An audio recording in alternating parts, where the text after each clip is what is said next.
Good day and welcome to the Leading with Nice interview series podcast. My name is Matthew Ewell, and we want to help you inspire others, build loyalty, and get results. Now, if you've been listening for a while, you often hear me say, I'm so excited for today's guest. But the truth is, I am so excited because we only do 26 of these a year. We can really pick and choose who we bring on to share stories with you.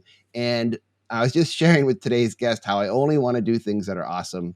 And so I'm super excited. Now, when I came across Donald James, I was like, oh, what is this? Is this real? Because Donald has two things that are true about him that I was like, this is an amazing combination. The first is he has a full career at NASA, right? And that's not a thing. And he didn't work in the cafeteria. All right, just to be clear about that. We'll dive into a little bit about what he did and how he did it. But the thing that really captured my attention is Donald is the author of a book called Manners. And the subtitle is Will Take You Where Brains and Money Won't. And I was sharing with him before we started that when I came across this, I actually had a Stephen Covey moment, whereas Stephen Covey, the author of 7 Habits of Highly Successful People. And the thing about his book is that you read it and you're like, oh, this just makes sense. When I read a bit about Donald's book, the synopsis, I was like, yeah, this just makes sense. And when I asked him about it, it's something so natural to him. And he had to get this out on paper. And so I just wanted to preface this whole conversation with that, is I think you'll find that a lot of this just makes sense. But isn't that interesting? These things that are common knowledge also often aren't so common. So anyhow, regardless, Donald, thank you so much for joining us. Welcome to the show today. Thank you, Matthew. I'm truly excited to get to know you and have this conversation, and I appreciate it. Now, I like, my content manager always gets mad at me for putting timestamps on stuff. I'll say, oh, it's like this day and time. And he's like, oh, we can't listen to this a year and a half from now. So I won't do that. But I do want to put some geography because you're in California, right? That's where you are today. That's right. Yeah.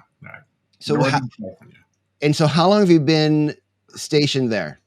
Pretty much most of my life. I grew up in the capital of California, which is Sacramento. We know Sacramento Kings of the NBA. We all know that. Yeah, and then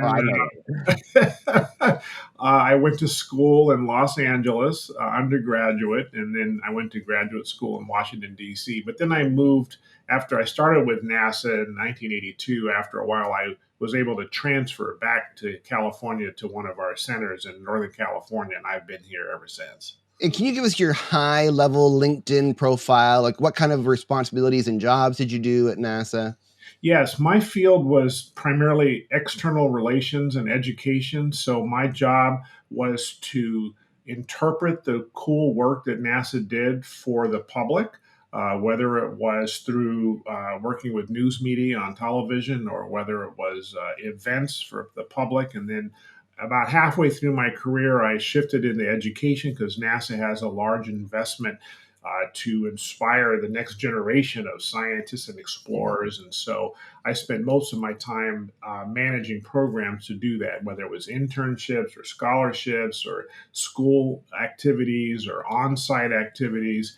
And that took me up to my last job, which was as associate administrator for education for the entire agency. And that was my dream job. And I still pinch myself thinking, wow, I actually was able to do that. That's pretty cool. You must feel some satisfaction in all the private space exploration work being done today. Absolutely. It was a big goal of NASA to inspire what we call the space economy, which is to inspire entrepreneurs and private industry to get involved in space activities in all of the domains. And the main driver was that when NASA decided to retire the space shuttle, we needed a way to send our astronauts to the space station without having to buy seats from the Russians on their Soyuz aircraft. We wanted to have other means of doing that. And so we played a big role in the SpaceX's and the Blue Origins of the world and now they're coming to fruition. And so Yeah. it's very exciting. And the space economy, I think, is just going to grow, and a lot of people are going to get involved. It's sort of like aviation. The early days Mhm. of Yes. aviation was pretty much a government run thing, and then Mhm. private industry figured out how to get involved. And I think in 25, 30 years, you're going to see a lot of people going to space and doing a lot of interesting things. Okay, see, and this is what I'm talking about. I could easily do another hour on that, Yeah. but more important to me than getting me into space, which is definitely on the bucket list, that and having a salad for lunch. Those are two things I hope to do in my lifetime. I think more likely I'll go to space, but I want to talk about your book because, oh man, especially as we do more work online, it's so important. And manners will take you where brains and money won't. You talk about how it helped in your career, but this book is also like a living tribute to your mom, which Marielle Yvonne Gassette James, which I love. So can you just tell us a bit about her? Like, I'm not looking for her biography here, but like, just I'd love for you to encapsulate um, her as a person beyond just the lessons. What who she was that gave you such a strong sense of this today. Yeah. So my mother was reared in Atlanta, Georgia, which is in the southern part of the United States. And if people know that area, the South has an interesting history in American history. She was an only daughter, quiet spoken, studied French, and that's what she became, a French teacher and then an English teacher. But I think the thing that is important is, and I know if you're listening to this, you don't know necessarily what I look like unless you look me up. But I'm an African American male, and I have a brother, and my mother, after she divorced my father in the early 1960s, essentially reared two black men in the 60s and 70s, which was a tumultuous time in the United States. And one of the things she was always concerned about was obviously our well-being, as most mothers are. And so my mom really insisted on making sure that we engaged our world in a way that wouldn't cause us harm or would actually elevate us. And to her, your manner, how you showed up in the world, was really important, and that was a big deal for her. And the thing that I'd like to emphasize, and we can certainly get into this a little bit more, is that manners, as I have defined it in the book, is much more than just politeness and etiquette and the please and thank yous. Those are important, Mm-hmm. and I do that, and I appreciate things that are given to me, and so and I say so. I always write handwritten thank you notes to people who gifted me, like my mother taught me. But I think manners is very three dimensional in a way. It's much broader than that. And so when I thought about how was it that someone like me, who was, I mean, I wasn't a straight A student, Matthew. I mean, I was okay. I was kind of B, A minus, depending on what kind of year I had. But I made it to the highest echelons in the United States government. I mean, I was one step away from the President of the United States, President Obama in this case. The man that I worked for was appointed by President Obama. And so, there's a lot of smart people at NASA, and I was certainly smart enough to do the job that I was assigned to do. But the fact is, I didn't have a string of degrees and awards and things that, I was okay. But there are other people who are like off the charts. And so the question was like, well, how did I do that? And I really realized that it was because of what I learned from my mother fundamentally, and then the experiences that I had, that people wanted to help me and support me, and then I learned the things I needed to do, and I think ultimately that's how I was chosen. And I'd like to submit, a lot of people are chosen that way, whether it's in interviews or whether it's a promotion or even as a mate for a partner. Mm-hmm. People don't really care about all your degrees. If you're a good person, they might look past the fact that you didn't go to Harvard. right? If you are a decent person. So if you're not a decent person, they might say, well, that's not good enough. So I submit that how you are as an individual and in all its complexity matters. And I think that's what mattered to me. And so I got that from my mom and to some degree my father in other ways. But my mother was the one that showed me through her actions, Mhm. and her manner too. I love, I'm not sure if this is a phrase you've been coining for yourself, but it should be your second book. It should be called How You Show Up. So I'd love to, we did a brief talk about your work at NASA. How did you show up at NASA? Tell me, put yourself in the feet of the people who were observing you for the first time. What were you intentional about? How did you show up in a way that was thought out, or maybe that had just you had purposely built into who you were? Yeah. I love the question. I haven't really been pushed on that, but I think that's at the heart of the matter. Mhm. First and foremost, I approached meeting people with a high degree of curiosity. I was Mhm. always curious about people and what matters to them. It was important for me to get to know their name and get to know something about their family. And I would ask about that because it turns out people love to hear their names spoken. They love to know that people are interested in their family. Um, I I made a point consciously, even if I was sure that I knew something, to not act like I knew Right. something and everything, because there's a lot of times when I was just so certain I was right about something, and it turns out that that wasn't necessarily the case. So I learned to meter that. I also learned to try to understand the culture that I was in. So, NASA is a big agency. Many people aren't aware that there's 10 field centers around the United States, and NASA headquarters is in Washington, Mhm. D.C. And even though I visited NASA headquarters throughout my career, I never worked there until my final job. So, literally, the first day that I walked into NASA, I think after I got my badge, because you had to get a Yeah, yeah. updated badge, I went to see an old friend of mine, somebody that I worked with, like 30 years prior.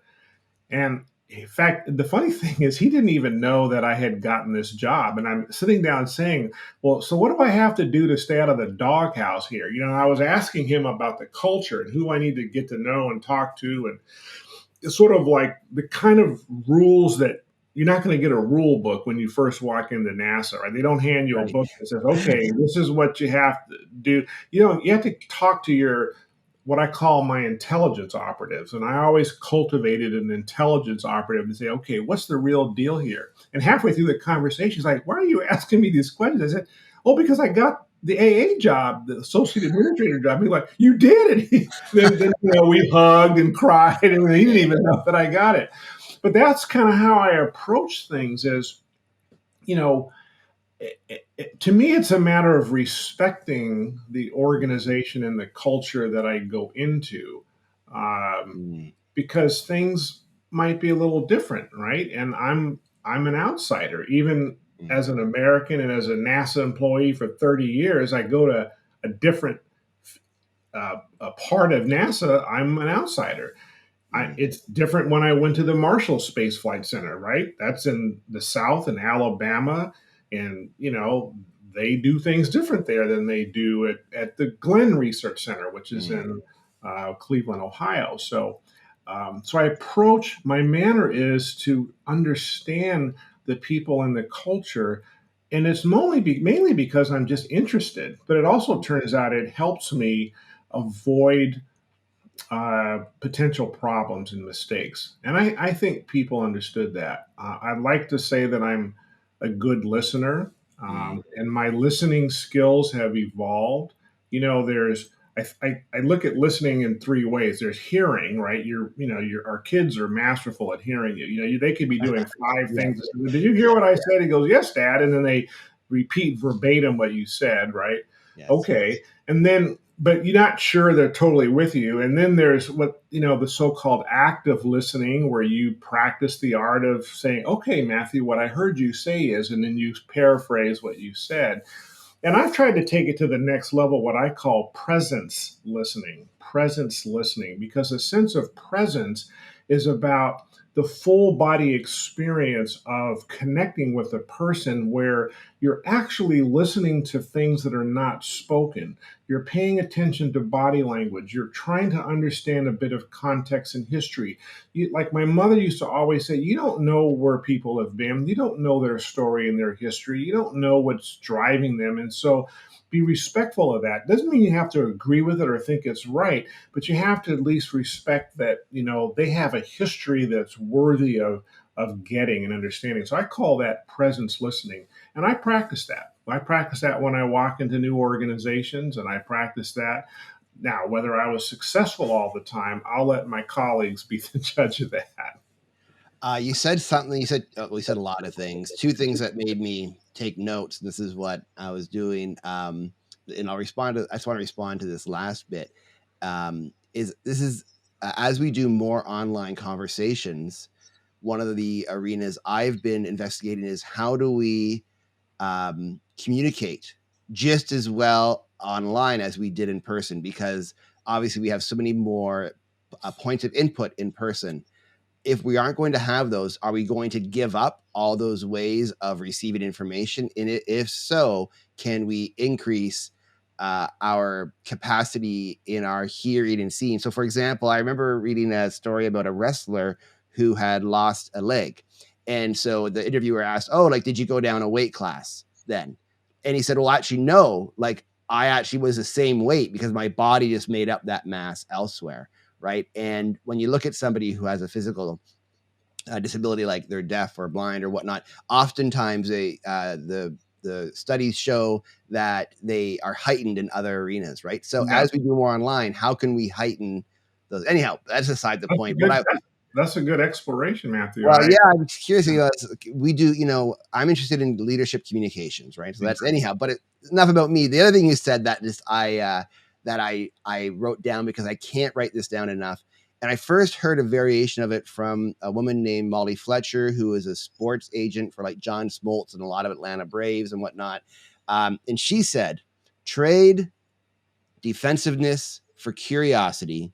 Listening is at the heart of a hungry learner. Yeah, And that's what you said it, just a lot less words. You like you just I love that is a lesson we can't hear often enough and really yeah, understand. And I really love the way that if you're listening today and you're leading a team, one thing I think you can reflect on with them is what Donald said about each of your leaders that you're leading or each people on your team to reinforce that they don't know the person's story. And and here's a great, here's a guy that had to reach out to the whole nation and beyond that, the world, in talking about NASA's work, and he holds this dear to him. So if in his role he felt it was important, surely for us making widgets in our factory, it's something we can do. So I love that. I just want to reemphasize that. thank you, No thank you. worries. So listen, moving along again, I had some questions that we've talked about before, and I want to make sure I get to them before our time is up today. Um, so you talk about your career being influenced by the upbringing and the lessons your mother taught you. Are there a couple? Can you tell us maybe one or two lessons and maybe a story of how that played out? Maybe just kind of give us. I love to give people like practical applications. So let's talk about a lesson and maybe an example of that lesson playing out. All right. I'll give you one, and then if you want, I can give you another one. They're both what I would call sensitive and difficult. Mm, I know that the listeners by now must think, oh, he's this wonderful guy that just does really great stuff and all that. But believe it or not, there was a time in my career about 10 years ago where I actually thought I was going to get fired for mm, something incredibly stupid that I did. I exercised very poor judgment. And pro tip number one, you could be very good at manners and still exercise poor judgment, and that mm, judgment call could cost you your job. And this was an example where I did something, the details aren't that important, but let's just say I got called on the carpet.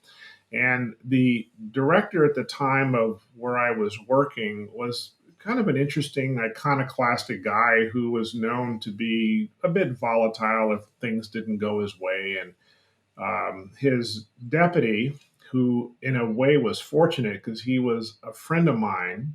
So the deputy, the number two person at the center, was the friend of mine.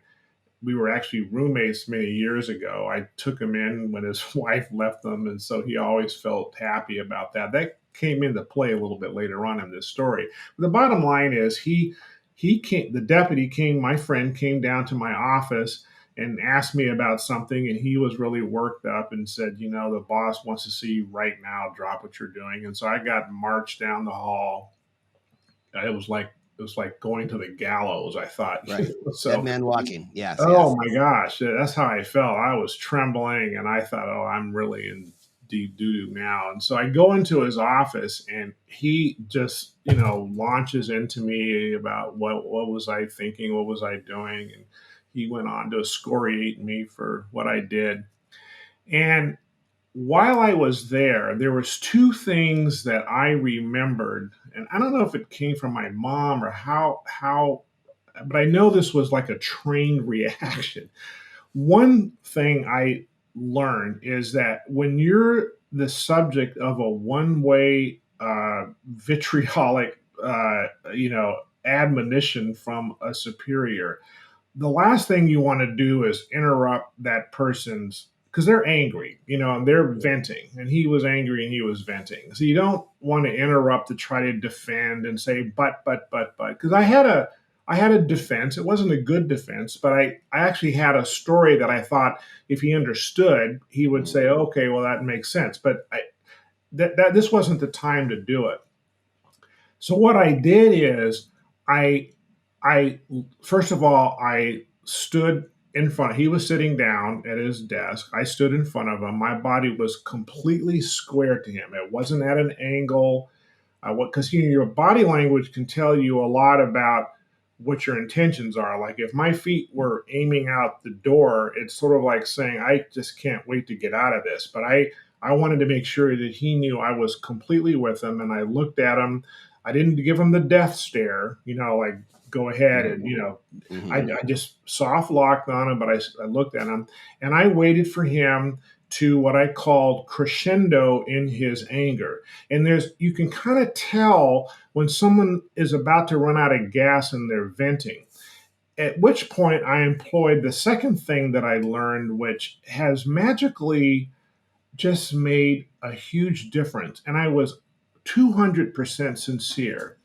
And I looked at him and I called him by his name, right? So I used his name and I said, how can I make this right? I'm mm, very sorry that I caused this. How can I make this right? And there was something about that. He like completely shifted. It's like the anger went away because what he heard, I believe, was I was contrite. I mean, I apologize for causing. I didn't apologize for what I did. I mm. apologized for causing him to be mad about what I did, and that was a subtle distinction because it's sort of like if I'm late, I don't say, "Well, I'm sorry, the dog ate my homework," blah blah blah. It's like I am sorry that I caused you to have to wait for me because the apology is about the impact that you've had on the person. So I apologize for my impact on him as the leader of the organization. And then I said, how can I make this right? And so then we became partners in undoing the mess that I had made. And there was nothing really to undo. And within 10 minutes, Matthew, he shook my hand and said, Don, you really are doing a great job. And I appreciate that you're on the team and thank you. And that was it. I didn't get fired and I walked out and I was like, wow. But I had to completely open my heart and be completely prepared to accept whatever was going to come my way without trying to defend anything because it was in many ways undefensible. So that's what I would say is an exact example. If you're on the receiving end, if you messed up, it could be with a partner, it could be with your whether it's a business partner or a marriage partner, or it could be with a subordinate, or it could be with a superior. How can you make this right? Dude, How can that's I a do TED talk we need. That is a TED talk we need. Not like I don't need to know about like mosquitoes or cool new robots or anything. This is what and this leads into our the next topic I wanted to yeah, talk about because when you said death stare, I just thought about my kids when I have to talk to them about getting their homework done, brushing their teeth, not yeah, speaking rudely to their friends on Fortnite online, et yeah, cetera, et cetera. And just when they sit down to get some trouble and they just give me that death stare and I'm like, yeah, this is not going to be a good interaction, man. yeah, That is so. Let me shift here because a yeah. lot of our listeners, I'm a dad. It is next to being a husband to my wife, it is my favorite thing. And I love talking. I can't. I'll talk about you and your kids all day. Like I love hearing about your family. So a lot of the clients we work with, I get to know about their kids and their Yeah. spouses and whatnot. So I'd love because your lessons work in business. You know what it is? I remember like years ago, and this is not my original thought, but I remember going to a workshop on business ethics, and my dad, because I was a young man at the time, my dad's like, "How was it?" I'm like, "Dad, it feels off because like I don't have business ethics." He's like, "What? Oh my gosh!" I'm like, "No, I just have ethics. Like Yeah. it's not business." So when you talk, the stuff you're talking about isn't just good for business, and you've alluded to it. It's good for your life as well. So let's talk about. I'd love you to take out one thing for parents. So these leaders who are parents or maybe also their adult children that don't have their own kids yet, but still have parents that are out working and active in their life. Um, what's one kind of lesson that you think might be helpful in the raising of kids? Well, I'll start with this. In the book that I wrote, Matthew, I said, I forgot how I framed it. I said, the last thing you should do as a parent is to plop a copy of my book in front of your teenager and say, read this, it'll help you. That's not going to work. No, I mean, no kid, nobody wants to be told what to do, and right. everything. I've had a lot of parents who say, "Oh, I bought all these books for my kids." I said, "Well, please be careful with what you share. I appreciate you reading it." So it's really quite, maybe it's oversimplified. The best thing a parent, I think, can do is to model the behavior for their kids. And one thing I'm very proud of, and my kids are 28 and 25 now, and I sometimes it brings tears to my eyes to see how they show up, because most of how they show up is because of how they've watched myself and my brother, who was my collaborator on the book, and other members of my family. And they are doing that, and I see examples even today. I saw a great example of this happen with my daughter, and so modeling the behavior is the most important thing. So I would say to parents, work on your manners, improve your manners, and be consistent with your kids. I tell a story of a young man. I wrote my book in a lot of coffee shops before the pandemic hit. And Mm, I was in one once, and everybody was buried in their cell phones and all this stuff. But I was sitting behind a young man who I assume was his daughter was on the other side. So the daughter was facing me, and I assume was her dad had his back to me. And he was a young guy, had tattoos all over him, but he was with his daughter. I'm like, wow, that's really cool. He's hanging out with his daughter. And I thought, wow, now that's what parents should be like. They should just be engaged with their daughter. Then I got up to throw away a piece of trash, and I was totally deflated, because when I got around on the other side of him, I didn't realize he was buried into his cell phone while mm, his daughter was talking to him and playing with him. mm, And at that very moment, I wanted to say, do you realize that you're communicating to your daughter that what's on your phone is more mm, important than her? Um, and I just, I mm, can't say that I'm perfect in my own behavior of this, but we developed a habit in our family. We don't have our cell phones at the dinner table, and that when I go into a place of worship, I don't even bring it into the facility. I leave it in the mm, car. And I say in the book, I said, if God wants me, she'll get me. I just hope Mm. it's not a one-way summons. Right. You know? Yeah, Uh, right. Yeah. so that's an example of what I thought was poor modeling, and I was fortunate that my mother surrounded my Mm, brother and me with very uh, well well crafted, well mannered men, African mm, American men in my life. So mm, I just grew up thinking that that's how you needed to be. And I think she did that somewhat on purpose, but it was also just part of her mm, broader community. So just you got to work on your own manners and be mannerly with your children. I mean, just mm, it's okay to be. My mother didn't yell. My mother, she's a school mm, teacher. She never raised her voice. mm. Never. She didn't. I think I remember one time she raised her voice because I nagged her so much, and it haunted me the rest of my life. I think I must have apologized 100 times, later when I was a kid. That was the only time I ever remember her just kind of losing it because I was being such a knucklehead. Yeah. Um, You so know, I want to build on top of that impact of the manners. I do my best not to cuss, yeah, and I'm pretty good at it. And I worked with a woman, Sandra Ryan is her name, and she used to say there are so many words in the English language, and all of them have an appropriate time and place, including swear words. But yeah, swear words just have so few appropriate times yeah. that when you use them at an inappropriate time, you sound stupid. And I was like, that's a good lesson. I learned that when I was in my 30s. And so generally, I just don't cuss. And there's one day my kids were being really, really just whatever. And my wife had gone to work. I'm trying to get them out the door. And I swore. I was like, would you stop or shut the heck up or whatever? And when they came home, my kids were all in timeout. And I hadn't told my wife anything. They're all in timeout. And I'm like, what's happened? What did the kids do? They're like, well, they told me you swore this morning. And so I knew if you had sworn that they had done something bad. Really bad. And and it's funny, that was literally 13 years ago. My oldest still talks about it. Is it? Yeah, Yeah. So it's interesting. Listen, man, I totally dig you, dude. Like you are preaching to the choir. I could be this could be a 3-hour service for all I'm concerned. Where you could just keep going. But I want people to be able to find.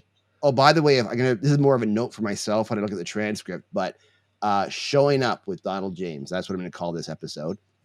Or how you show up is important. One of the two.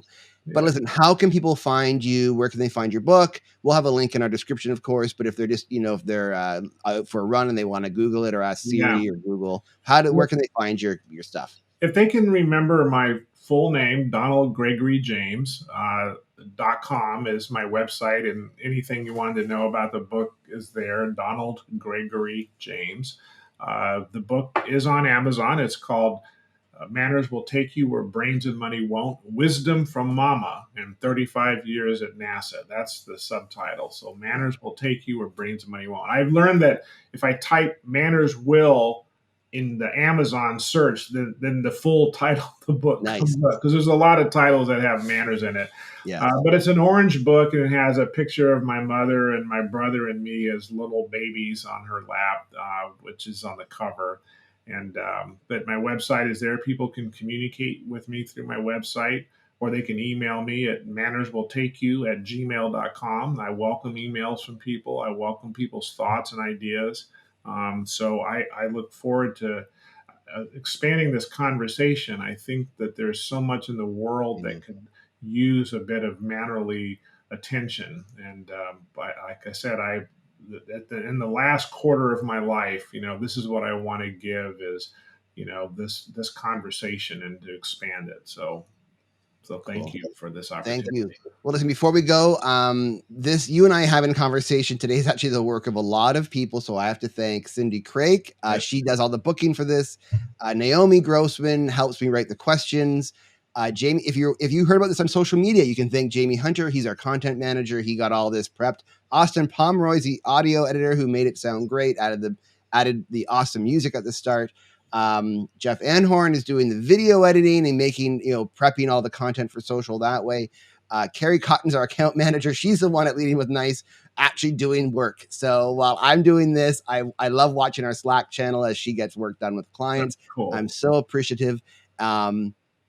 And I want to make sure that I have everybody. Oh, and Sam Forson did all the great graphic prep for this. So all these people contribute to you and I having an awesome conversation and allowing your such valuable message out through this channel. So I want to thank all the people. And of course, thank you to you, Don. I want to underscore, the listeners, you heard what Matthew went through. Chapter 10 of the book is called Who is on Your Team? And Matthew knows who's on his team because it takes a team to do just about anything, including to support you in improving your manners. So I want to commend you for those acknowledgments because that's chapter 10. So Awesome. right on, right on. Well, beans. All right, dude. Well, thank you very much. Thank you, all listeners. We will talk to you and see you in the next episode.